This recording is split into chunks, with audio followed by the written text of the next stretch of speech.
Hi students, next news is about Foreign Contribution Regulating Act 2010. It is in news for quite some time due to withholding the registrations of FCRA registrations for non-governmental organizations by union government. In this case, the Missionaries of Charity, it was founded by Mother Teresa. It was about to be renewed, the registration was about to be renewed, but union government withheld for some time. Later it was restored. Not only this organization, various other organizations are also involved related to registration process of Foreign Contribution Regulating Act. In this context, we will see when it was first brought into law and later what are the amendments.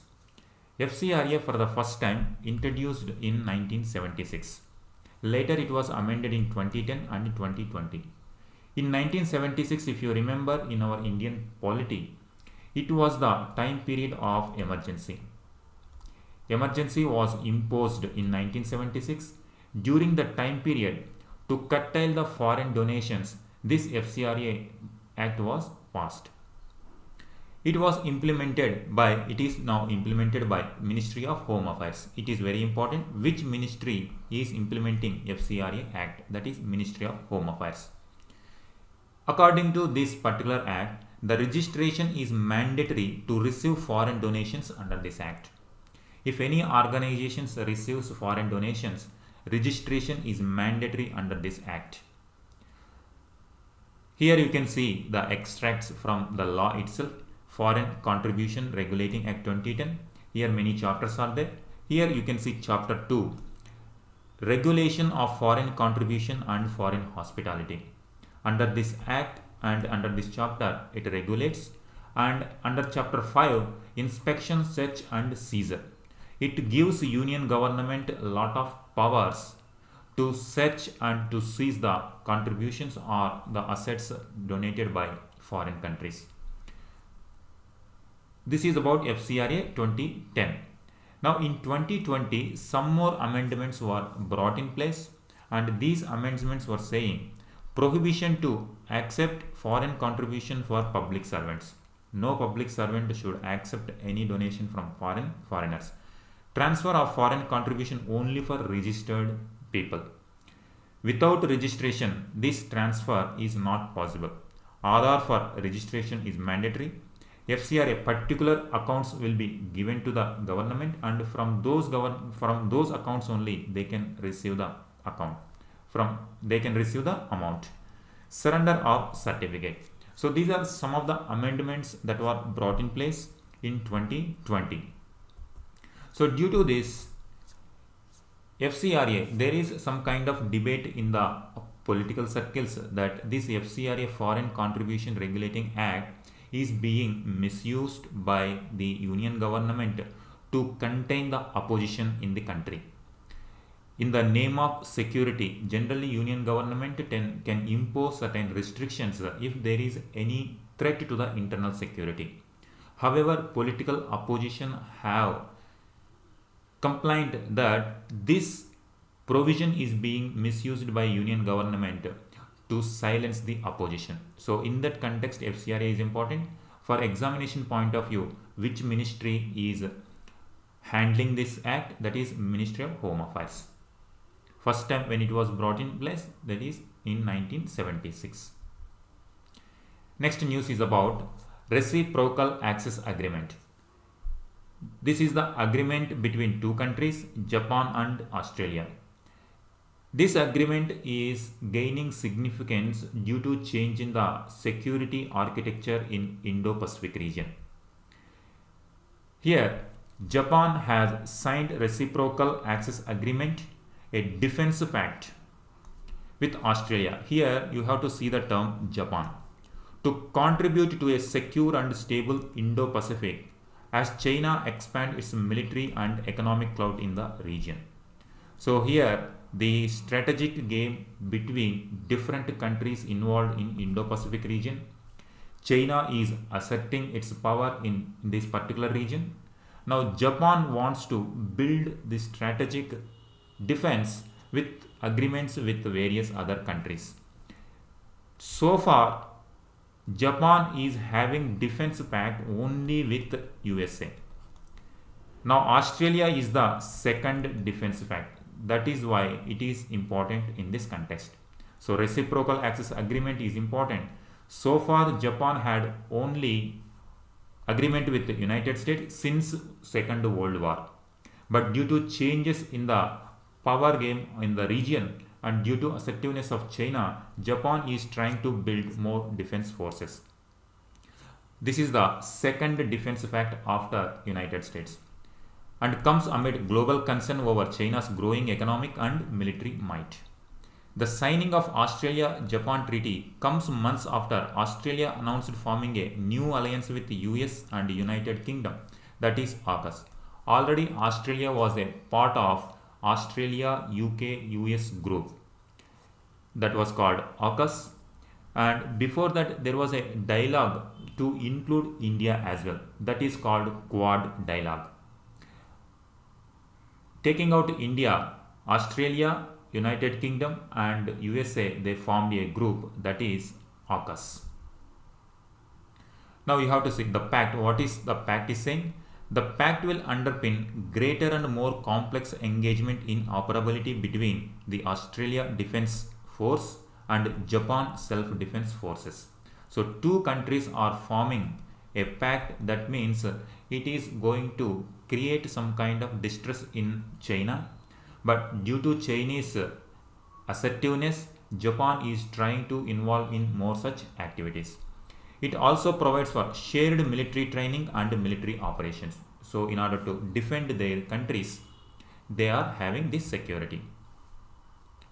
Now Japan is willing to play a more proactive role. This is what, since Second World War, Japan was having or depending on United States. United States is more active in this particular zone. Now Japan itself is wanted to play more proactive role in Asia and Indo-Pacific region. The security order that emerged after Second World War is changing. So far US centric outlook was there in the region. Now US clout is reducing. Chinese might is growing. In that context, the other countries like Japan, Australia are trying to form such kind of defense pacts. Here other important dialogues or pacts are quadrilateral security dialogue. It was Quad, India, Japan, Australia, US. These four wanted to form Quad. Here we can see Japan and Australia, US. The AUKUS, here Australia and US along with UK. These three formed together and they formed AUKUS. Now Japan and Australia, now they grouped together. RIA between Japan and Australia. All point towards a more empowered and committed regional strategic network. So in the growing assertiveness of China, other countries are trying to establish themselves as more powerful countries. If they are not independently, if they are not powerful, they are trying to form groups with other countries. So that was another. Next news is about India's rank in the world economy. The news is saying India to become third largest economy in 2031. This news is saying about India to emerge as world's third largest economy in 2031. Currently, India is the sixth largest economy in terms of GDP. In another 10 years, the projections are saying that it will become third largest economy. So far, US, China, top two slots, Japan, Germany and United Kingdom, later India coming.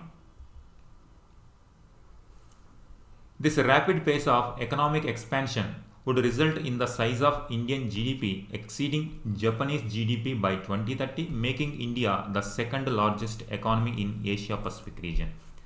The first one would be China, second one would be India. So it is saying India will occupy the third largest economy in the world.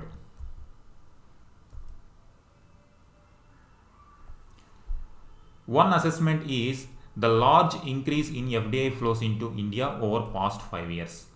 This shows that there is resilience in Indian economy, and investments in India are going to be stable and they are going to give good returns.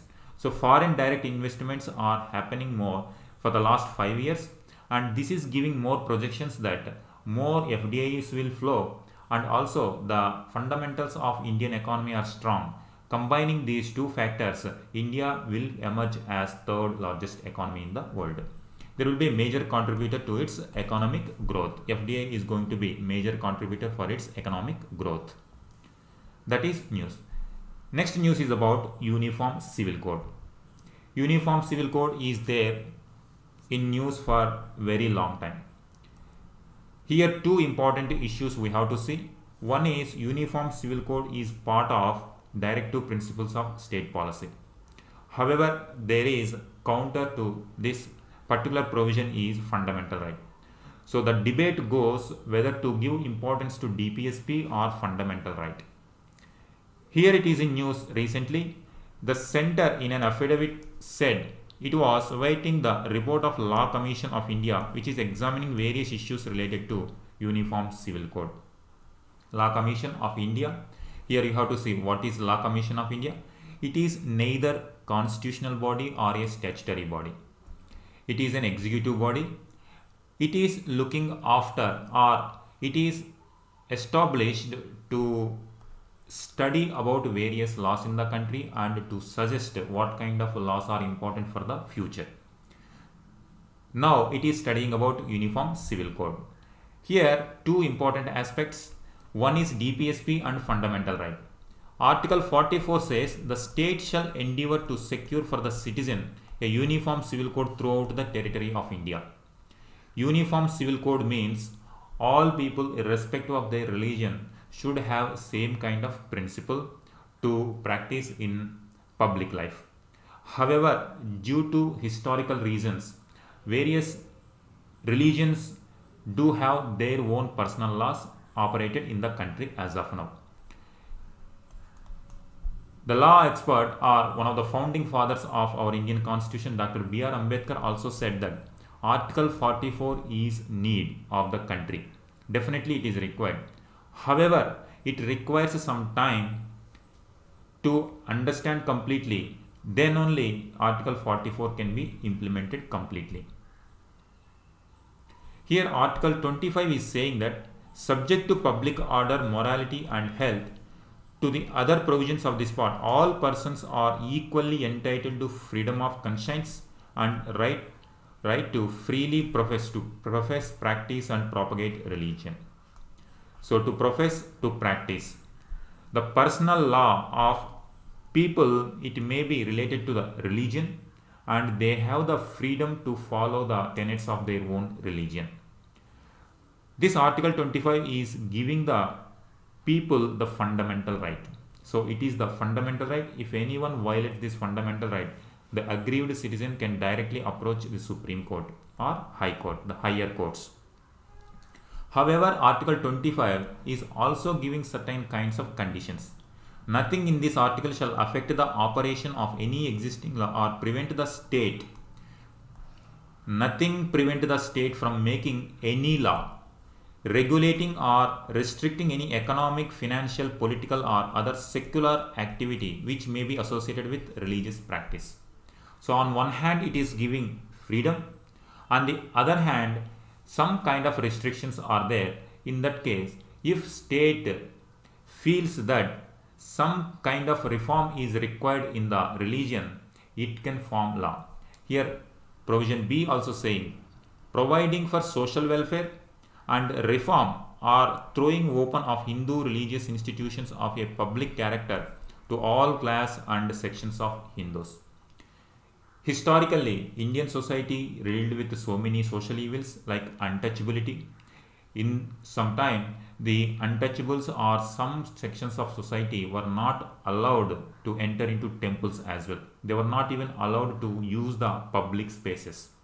So in that case, the people may say that it is their part of religious belief, but still it is going against the human dignity. In that case, the state can create laws so that equality will be prevailed in the country. Same case, uniform civil code is also, the arguments are, in order to provide equality among all kind of people, irrespective of their religion, race, uniform civil code should be there. However, due to Article 25, religious freedom on one hand and DPSPs on other hand, uniform civil code became a debatable issue for very long time. So this is in news. These are various issues we have discussed in this video. Thank you.